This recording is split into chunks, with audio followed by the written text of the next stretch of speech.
جو جسم کے اعتبار سے اسرائیلی ہیں ان پر نظر کرو، کیا قربانی کا گوشت کھانے والے قربان گاہ کے شریک نہیں؟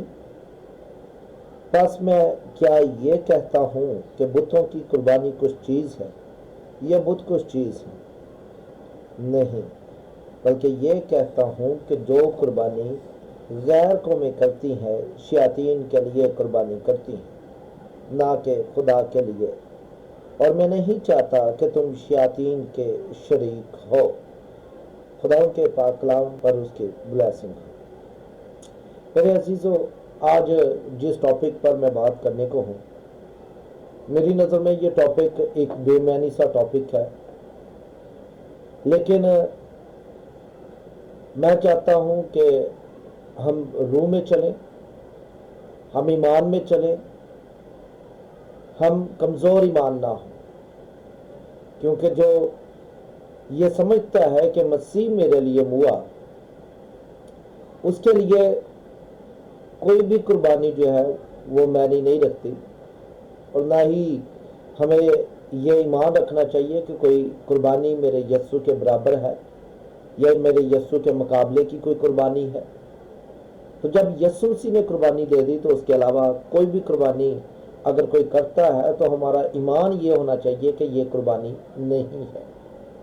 اکثر لوگ مجھ سے آ کر پوچھتے ہیں کہ کیا قربانی کا گوشت کھانا چاہیے یا نہیں کھانا چاہیے، کیونکہ کچھ خادم جو ہے وہ کہتے ہیں کھا لینا چاہیے، کچھ کہتے ہیں نہیں کھانا چاہیے۔ لیکن آج ہم خداوند کے کلام میں سے سیکھنے کی کوشش کریں گے کہ کیا صرف قربانی کے گوشت کھانے کی بات کی گئی ہے یا کوئی کسی خاص قوم کی بابت کہا گیا ہے کہ اگر وہ قربانی کرے تب وہ نہیں کھانا۔ کیونکہ قربانی تو جب ہم دیکھتے ہیں، پولس کہتا ہے پس میں کیا یہ کہتا ہوں کہ بتوں کی قربانی کچھ چیز ہے یا بت کچھ چیز ہے۔ اس کے کہنے کا مطلب یہ ہے کہ میں بتوں کی قربانی کی بابت بات نہیں کرتا۔ اس میں سے ایک یہ سوال پیدا ہوتا ہے کہ کیا بت پرست جو ہے ان کی قربانی پھر کھا لینی چاہیے؟ کیونکہ ان کی قربانی کی بابت پولس کہتا ہے میں منع نہیں کر رہا۔ تو اس کا مطلب ہے کہ ہمیں پھر قربانی کے گوشت پر نہیں بلکہ اس قوم کو دیکھنا چاہیے کہ کون سی قوم قربانی کر رہی ہے۔ اگر وہ قوم جو ہے وہ غیر قوم ہے تب ہمیں اس قربانی میں سے نہیں کھانا چاہیے، لیکن اگر وہ قوم جو ہے وہ خدا کی قوم ہے تو پھر ہمیں کبھی بھی یہ منع نہیں کیا گیا۔ اور کیونکہ ہم جانتے ہیں کہ یہ بت پرستی کچھ بھی معنی نہیں رکھتے، بلکہ انسان کے اختیار میں ہے کہ وہ بتوں کو توڑ کر ان کو ملیم میٹ کر دے۔ لیکن جب ہم دیکھتے ہیں تو پولس رسول کرنتھس کی کلیسیا کو یہ کہتا ہے کہ میں یہ نہیں کہتا کہ بتوں کی قربانی کچھ چیز ہے یا بت کچھ چیز ہے، وہ ان کی قربانی کی بابت منع نہیں کر رہا۔ تو اس کا مطلب ہے کہ اگر وہ منع کر رہا ہے، وہ کہتا ہے کہ جو قربانی غیر قومیں کرتی ہیں، تو ہمیں تو پھر یہ دیکھنا چاہیے کہ غیر قوم کون ہے، کیونکہ ابراہیم کو جب خدا نے بلایا، اسے اپنے لیے چنا، تو خدا نے اسے کہا کہ تو قوموں کا باپ ہوگا، اور قوموں کا باپ میں جو خدا کو مانتے ہیں وہ سب قومیں ہیں خدا کی نظر میں۔ کیونکہ ہم یہودیوں کو جب دیکھتے ہیں تو وہ یسوع کو نہیں تسلیم کرتے، لیکن وہ خدا کو مانتے ہیں۔ اور جب ہم مسیحت کو دیکھتے ہیں تو مسیحی لوگ جو ہیں وہ خدا کو بھی مانتے ہیں اور یسوع مسیح کو بھی مانتے ہیں۔ اور اگر ہم مذہب اسلام کو دیکھیں تو وہ بھی خدا کو بھی مانتے ہیں اور یسوع مسیح کو بھی مانتے ہیں۔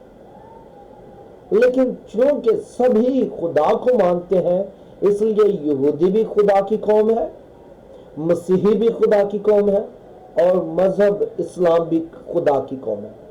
غور کیجئے گا، میں نے نجات کی بات نہیں کی، میں نے قوم کی بات کی، کیونکہ نجات جو ہے اس کا تسلسل اس میں نہیں، بلکہ میں قوم کی بات کر رہا ہوں کہ قوم کون سی، اور جو قوم قربانی کرتی ہے۔ جب ہم یہودیوں کو دیکھتے ہیں تو یہودی ابھی تک قربانیاں کرتے ہیں، وہ اپنی قطع کے لیے مذبح پر قربانیاں لے کر جاتے ہیں اور قربان گاہ پر اپنی نظر چڑھاتے ہیں، لیکن پھر بھی بائبل ہمیں ان کے بارے میں کہتی ہے کہ وہ خدا کی چنی ہوئی قوم ہے، خدا کی پسندیدہ قوم ہے، خدا کی بلائی ہوئی قوم ہے۔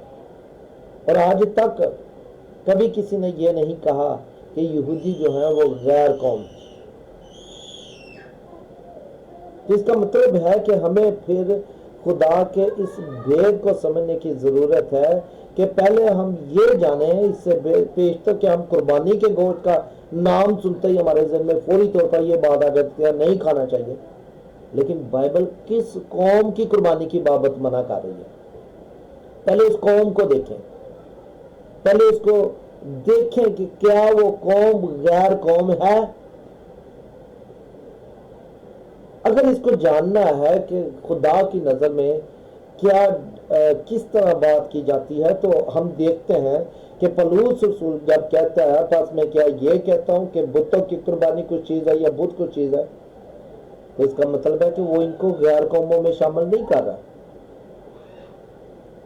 کیونکہ وہ کہتا ہے کہ میں ان کی بات نہیں کر رہا جو بت پرست ہیں یا بتوں کی قربانی کرتے ہیں، بلکہ جو قربانی غیر قومیں کرتی ہیں۔ اب غیر قوم کو جاننے کی ضرورت ہے، جب تک ہم غیر قوم کو نہیں جانیں گے تب تک ہم اس قربانی کو سمجھ نہیں پائیں گے، کیونکہ اگر پولس قربانی بتوں کی قربانی کی بابت منع نہیں کر رہا، صرف اس قوم کی بابت منع کر رہا ہے جو غیر قوم کہلاتی ہے۔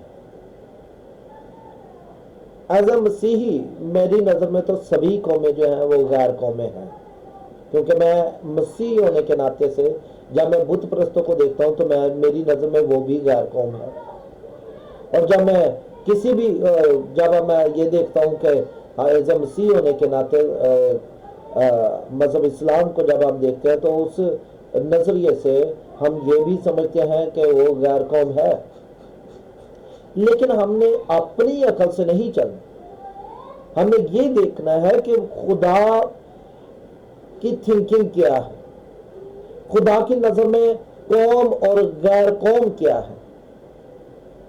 اب اگر ہم یہودیوں کو دیکھیں تو یہودی تو یسوع مسیح کو ہی نہیں مانتے، بیٹا ماننا تو دور کی بات ہے، صلیب پر چڑھنا تو دور کی بات ہے، وہ مسیح کو ہی نہیں مانتے۔ لیکن جب ہم دیکھتے ہیں بائبل میں تو بائبل میں تو ہمیں یہ بتاتی ہے کہ یہودی جو ہے وہ خدا کی قوم ہے اور خدا کے پسندیدہ ہیں، بلکہ ہم اعمال 10 باب میں دیکھتے ہیں وہاں پر پولس رسول پطرس اپنے آپ کو یہودیوں کو ایک قوم کے طور پر پیش کرتا ہے۔ دیکھیے میرے ساتھ پطرس اعمال کی کتاب کا 10 باب اور اس کی 28 آیت، اس نے ان سے کہا تم تو جانتے ہو کہ یہودی کو غیر قوم والے سے صحبت رکھنا یا اس کے ہاں جانا ناجائز ہے، مگر خدا نے مجھ پر ظاہر کیا کہ میں کسی آدمی کو نجس یا ناپاک نہ کہوں۔ یہ یہودی نظریہ تھا کہ وہ اپنے علاوہ باقی سب کو غیر قوم تسلیم کرتے تھے۔ ایون یہودی ابھی بھی مسیحوں کو بھی، مسلمانوں کو بھی، ہندوؤں کو بھی، سبھی کو یہودیوں کی نظر میں ہم سب جو ہیں وہ غیر قوم ہیں۔ اب یہ یہودی نظریہ، اور مسیحی جو ہے وہ مسیحی کا نظریہ یہ ہے کہ وہ اپنے علاوہ باقی سب کو وہ غیر قوم سمجھتے ہیں۔ اور یہ صرف ہم 2 فرقوں کی بات نہیں، بلکہ ہر ایک فرقہ جو ہے وہ اپنے علاوہ باقی سب کو غیر قوم تسلیم کرتا ہے۔ یہ انسانی فطرت، انسانی سوچ ہے۔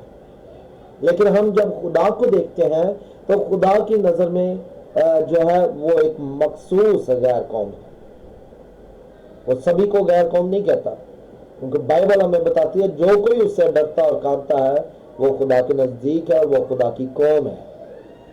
جو بھی خدا کو تسلیم کرتا ہے، اس میں ہندو بھی ہو سکتا ہے، اس میں مسلم بھی ہو سکتا ہے، اس میں کرسچن بھی ہو سکتا ہے، جو بھی خدا کو مانتا ہے۔